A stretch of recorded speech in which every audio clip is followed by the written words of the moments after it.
กับสบายดีพ่อแม่พี่น้องทุกคนทุกหม่องทุกบอน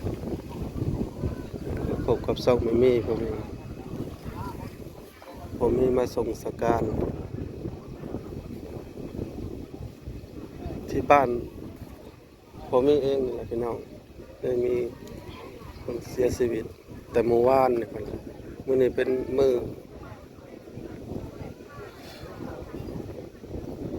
เอาลงพี่น้องเอาลงปราสาทแต่ผมโมเมนต์ปราสาทดอกเอาลงนั้นหน้าเจ้าของ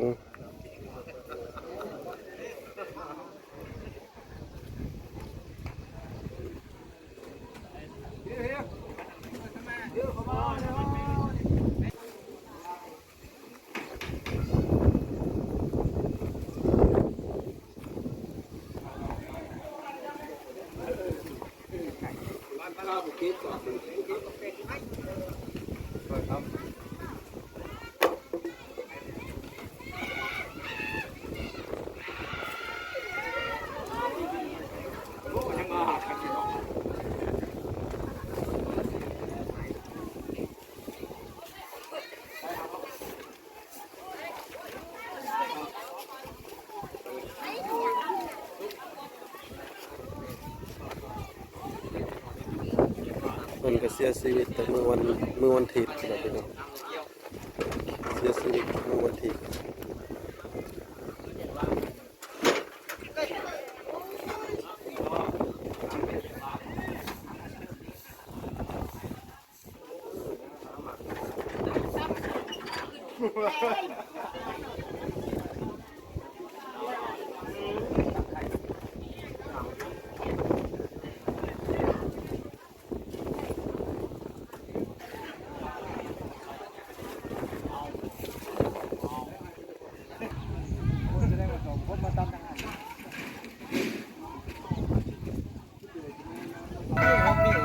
เป็น60นี่มึงหายมา6นี่คือว่า60อย่างเงี้ยก่อนนะถูกต้องอยู่นะ ฮอดแล้วพี่น้องฮอดบ่อนเพิ่นอยู่เพิ่นเศร้าแล้ว มึงไล่ชดบ่ล่ะ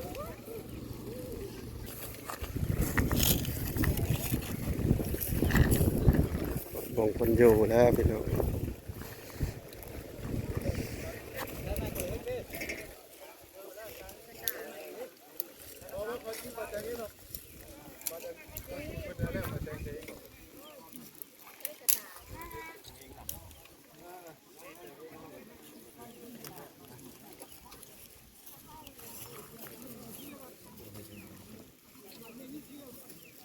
แม่ขาว2 4 6 7 7แม่ขาว7ที่ว่าบวชใหม่ในซอง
คนบ้านเฮาซื่อ อืมคนบ้านเกิด คนบ้านเกิด คนบ้านเกิดแต่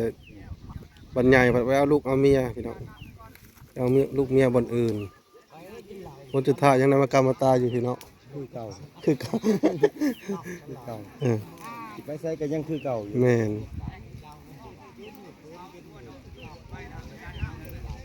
เรามีลูกบ่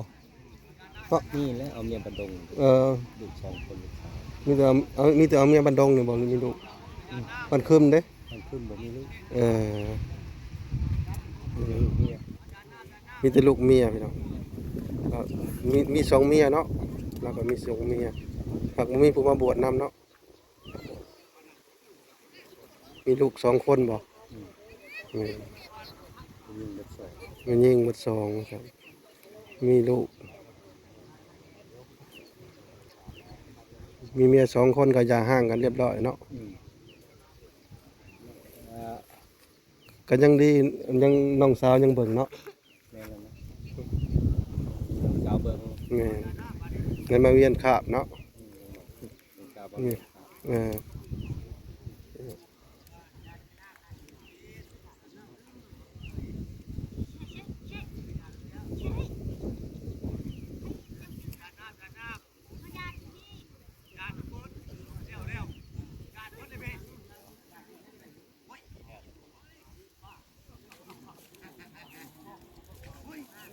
มากกว่าท่านรถไปนะไปเอาของแบบนี้มาครับ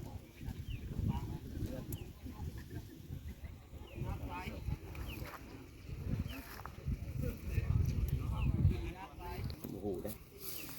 โอ้โหอายุประมาณ40ปลายเลยเนาะ 40ปลาย เออ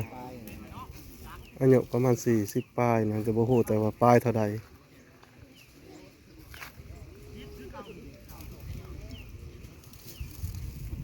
เฮ็ดช่องบ่เอาไปเด้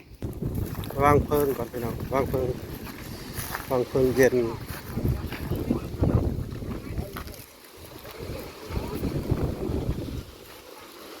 ร่มกระแหง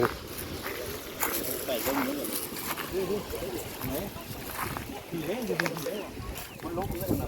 ลย ทอง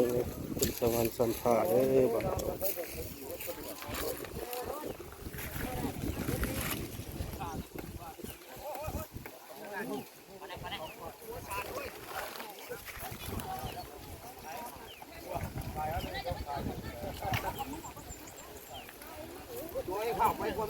วางเพลิง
ขึ้นสวรรค์สัมภาเด้อทองเด้อ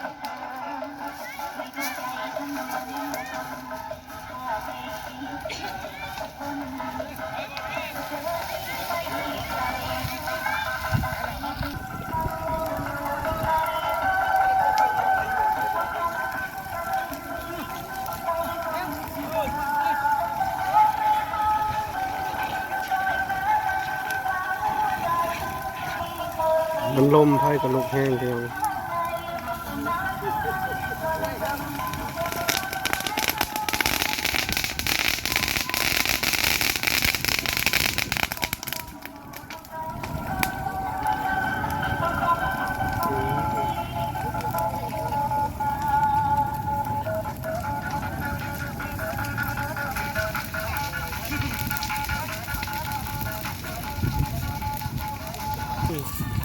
พี่น้องไผ่จะมาลูกแห้งใช่บ้าน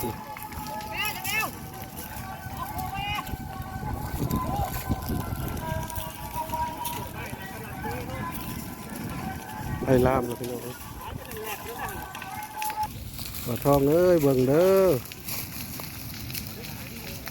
นี่ไผ่ลามได้ไอ้บ้านไอ้เมืองผนเด้อ ไม่ใช่ดับให้หาม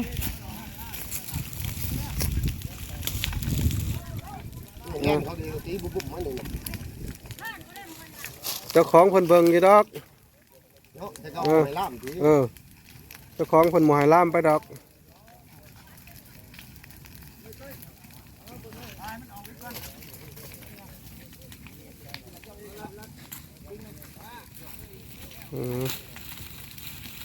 เนาะ คนมันหลาย อืม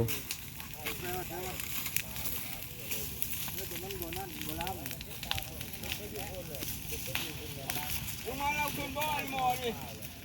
มึงแจกมือเนาะ หมอหนึงมีเอาขึ้นบ่พูดเถอะ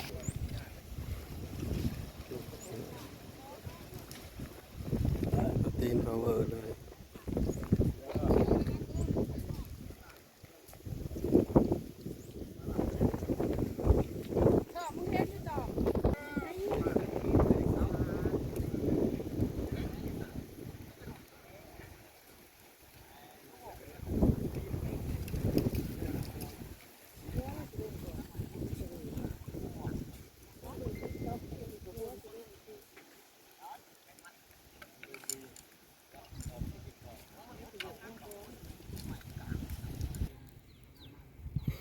เดี๋ยวน้องมานี่ก็เราจะ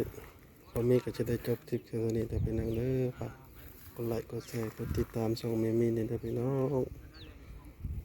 ขอบพระคุณน้องๆทุกคนสบายดี